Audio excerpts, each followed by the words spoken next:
Hello everyone! This is Maki. The second Hathaway's Flash film will be released in Japan in about 2 weeks. I plan to go to the theater on opening day. After the release, when I produce a program, I will be very careful about spoilers. I will always give a clear warning in the thumbnail image and at the beginning of the program. If you want to avoid spoilers, feel free to watch the program. Now, a new promotional video has been released. Yesterday, a short television advertisement was released. Today, a version combined with the opening theme song was released. SZA performed the theme song. She's an artist who is active in the United States. People in English-speaking regions may be quite familiar with her. The title of the song is Snooze. Compared to the theme song of the first film, it has a very different atmosphere. In today's program, I will briefly discuss spoilers from Volume 2 of the novel, so please be aware. I won't discuss the plot ending or other key elements, so you can rest assured. Also, if you like, please consider joining the 99-cent monthly membership to support Maki. As a token of appreciation, supporters will receive a name badge and comment stamps. Now, let's begin the analysis. At the beginning of the promotional video, there is a scene in which a mobile suit from the Earth's Federation forces is crushing people underfoot.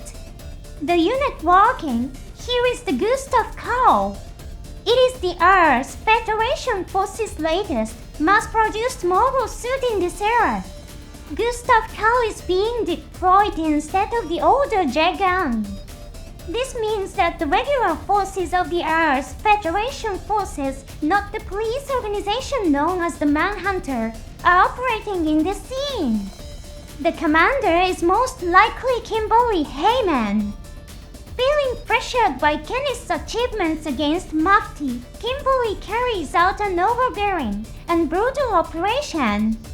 This scene represents that exact situation. It depicts an attack on terrorists known as the Ombre Army. The Ombre Army soldiers attack with pistols and machine guns. Of course, they cannot inflict any damage on the mobile suit's armor. Light is also emitted from the head of the Gustav Karl. This is likely the light from the head-mounted Vulcan guns being fired. There are also scenes in which the soldiers' bodies are blown away. It's a small detail, but let's take a closer look at how the bodies are thrown back. A mobile suit's legs are extremely massive. However, walking alone does not cause human bodies to be blown away.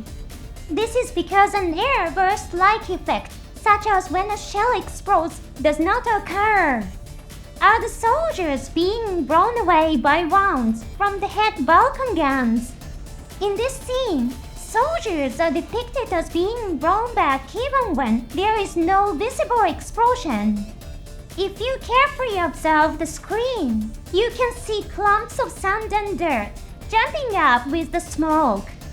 In other words, Gustav Karl is deliberately walking in a way that kicks up the ground, almost as if he were digging it up with a shovel.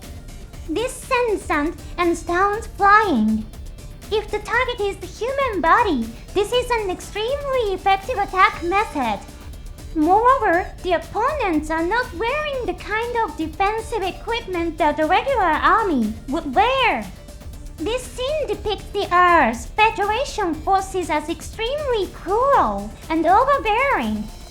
Past works have also depicted the Earth's Federation forces acting in a high-handed manner. However, other organizations often carried out actions that resemble those of a typical villain. Some viewers may find this portrayal refreshing. Nevertheless, organizations like the Titans have existed within the Earth's Federation forces in the past. This story will clearly depict this kind of brutality within the Earth's Federation forces. Now, let's take a look at one more extremely subtle detail. In the scene where Gustav Karl walks, the footage appears to be filmed by a person with a camera. At one point, the camera image becomes distorted. This is most likely an effect caused by Minkowski particles. Minkowski particles are known to cause malfunctions in electronic devices, not just radio interference. Even in the original 0079 photos taken with the camera become unclear. This kind of setting seems to be carried over into this scene as well. In the next scene, a helicopter or drone shines a red light toward an object that resembles a ship. Hearing the word ship naturally brings to mind Valiant, the vessel operated by Maki. In the Universal Century world, scenes depict the use of visible light, such as lasers, to measure distances to objects. This method is also used when mobile suits or fighter aircraft land on space warships.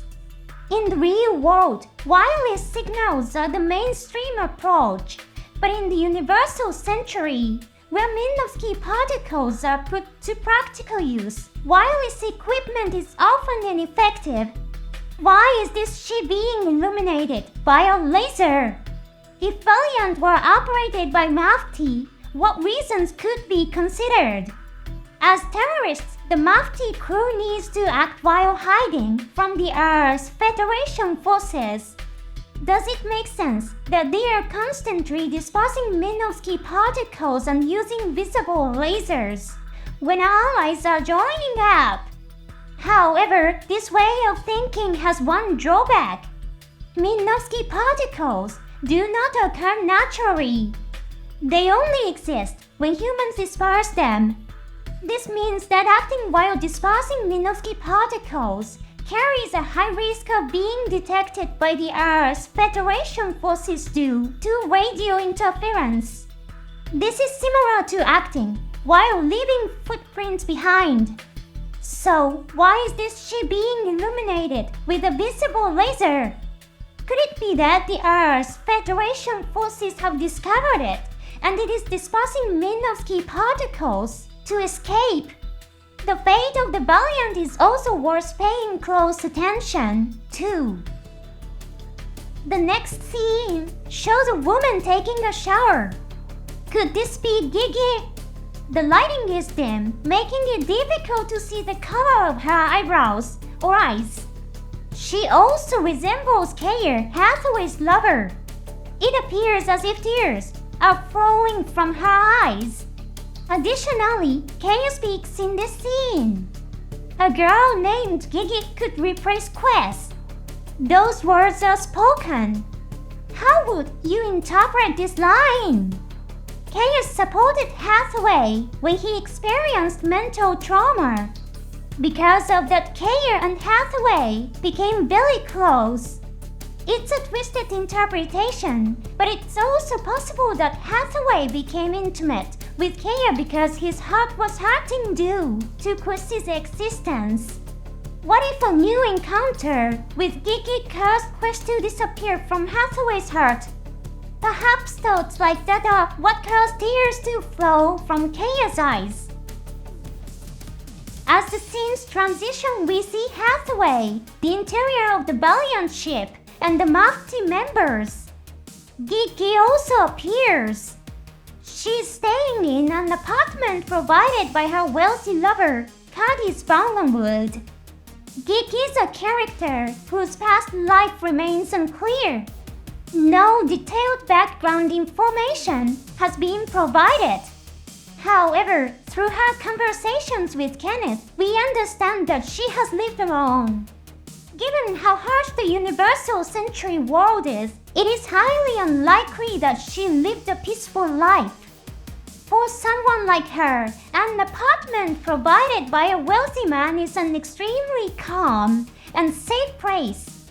How she will engage with the piece before her, and the extraordinary figures of Hathaway and Kenneth will surely be one of the story's key points.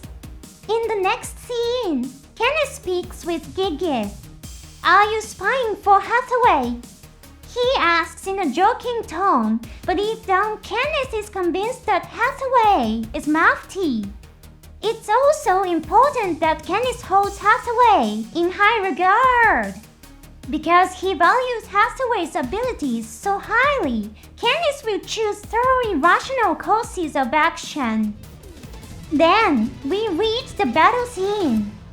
The Gundam appears to be fighting an enemy of some kind. Missile-like objects explode around them. Is Gundam destroying them with a weapon of some kind? However, there is no indication that Vulcan guns are being fired. In the first film, Penelope fires its Vulcan guns in one scene. The light produced by the Vulcan guns is clearly depicted in that scene. There is a strong possibility that a weapon not shown in the first film is being used in this scene. It's called the sand barrel. It is a defensive weapon that releases lead pellets. Is it similar to the weapon used by Gundam Sorcery that appeared in Witch from Mercury? Unlike missiles or Vulcan guns, it does not produce flames or light. It is used by releasing a large number of lead pellets that collide with objects, such as missiles. This may be the first time the sand barrel has been depicted in animated footage. When Gundam appears in future games and other media, this scene may become iconic and be reused frequently. Then, we see a scene aboard the Valiant, a ship operated by Maki. Goman and Betchy appear. They are both mobile suit pilots. They ride a strange vehicle that gives off a futuristic vibe. Their bodies are secured with belts, yet it still feels thrilling. While riding the vehicle, they jump outside the ship. The vehicle appears capable of operating over the sea using powerful hover propulsion. In the direction they are looking, we can see the sea's surface bubbling. Perhaps this is an operational test of the Gundam.